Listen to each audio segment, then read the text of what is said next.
আসসালামু আলাইকুম বন্ধুরা, কেমন আছেন সবাই? আশা করি সবাই ভালো আছেন। আমি ইমরান ফ্রম গেটি টু মেন আপনাদের সামনে আবারও চলে এসেছি আর একটি নতুন ভিডিও নিয়ে।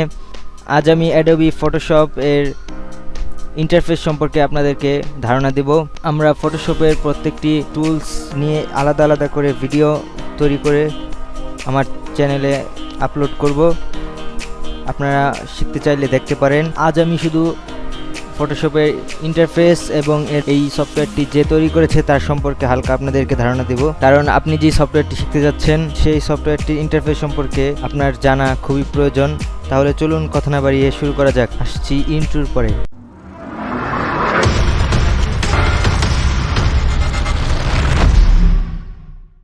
টিউটোরিয়াল শুরু করার আগে আপনাদেরকে অ্যাডোবি ফটোশপের নির্মাতা সম্পর্কে হালকা ধারণা দিচ্ছি। এই সফটওয়্যারটি যে তৈরি করেছে জন ওয়ার্নকে, ইনি একজন ভিজুয়াল ইফেক্টর। খুবই জনপ্রিয় একটি মুভি বেবিস ডে আউট, এই মুভিটির ভিজুয়াল ইফেক্টর ছিলেন তিনি। এই সফটওয়্যারটির অনেক ভার্সন রয়েছে, আপনারা স্ক্রিনে দেখতে পাচ্ছেন। 1987 সালে তিনি অ্যাডোবি ফটোশপ নির্মাণ করেন এবং 1988 সালে অ্যাডোবির কাছে তিনি এই সফটওয়্যারটি লঞ্চ করেন।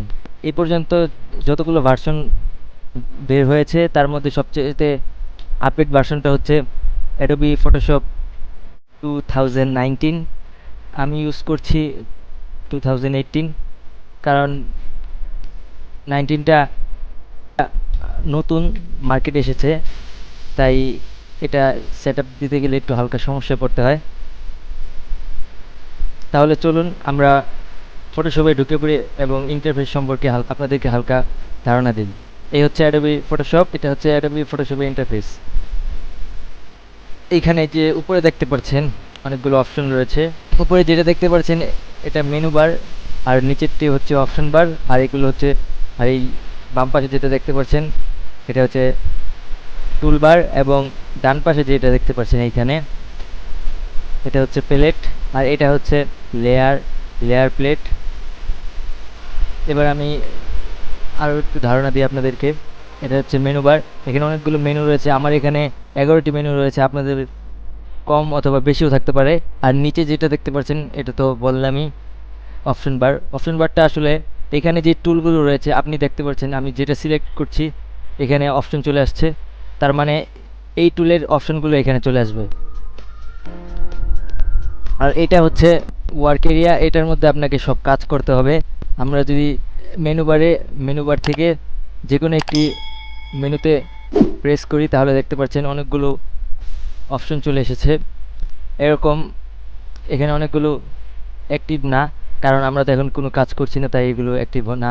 আর ডান পাশে একেবারে উপরে যে তিনটি অপশন দেখতে পাচ্ছেন আপনারা নিশ্চয়ই এই তিনটি অপশন সম্পর্কে জানেন।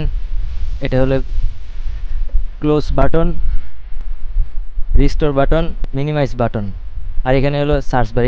অনেক সময় দেখা যায় যারা নতুন ফটোশপ ইউজার তারা হঠাৎ করেই দেখতে পারে যে তাদের ফটোশপটা এইরকম হঠাৎ করে এমন হয়ে গিয়েছে। তো তখন আসলেই অনেক কষ্ট লাগে। আমি নিজেও একবার এরকম হয়ে গিয়েছিল, তারপরে ফটোশপটাকে আমি আনইনস্টল করে আবার ইনস্টল করেছিলাম, জানতাম না আসলে কি করতে হয়। আসলে আপনি যদি আপনার ফটোশপ যদি এরকম হয়ে যায় তাহলে আপনি যদি কিবোর্ড থেকে ট্যাব কিতে প্রেস করেন তাহলে দেখতে পাচ্ছেন সবগুলো আবার চলে এসেছে। তো এই সমস্যাটা আসলেই অনেক নতুনদের জন্য অনেক খারাপ। তো আমরা আবার নিয়ে আসলাম এটা ট্যাবে ক্লিক করে। তারপর আপনারা যদি মনে করেন এখানে একটি টুল নেই, তারপর মনে করেন এই কালারগুলো নেই, লেয়ার প্লেট নেই, তাহলে আপনারা এই উইন্ডোতে চলে যাবেন।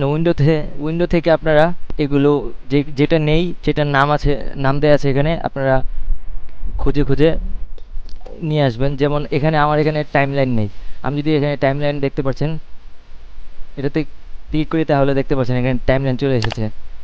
তার মানে আপনি যেটা পাবেন না সেটা আপনি উইন্ডো থেকে নিয়ে আসতে পারবেন। তারপর ধরুন এখানে 3D, এই দেখতে পাচ্ছেন 3D প্লেট চলে এসেছে। তারপর এখানে অনেক অপশন রয়েছে, আপনাদের যদি কোনো কিছু না থাকে তাহলে আপনারা এখান থেকে নিয়ে আসতে পারেন। তো আজ আসলে কোনো কাজ দেখালাম না, সামনে আমি প্রত্যেকটি টুল নিয়ে আমি এক এক করে ভিডিও তৈরি করব। আপনারা যদি শিখতে চান তাহলে আমার ভিডিওগুলো দেখতে পারেন। তো আজকের মতো এই পর্যন্তই, দেখা হচ্ছে আরেকটি নতুন টিউটোরিয়ালে। আসসালামু আলাইকুম।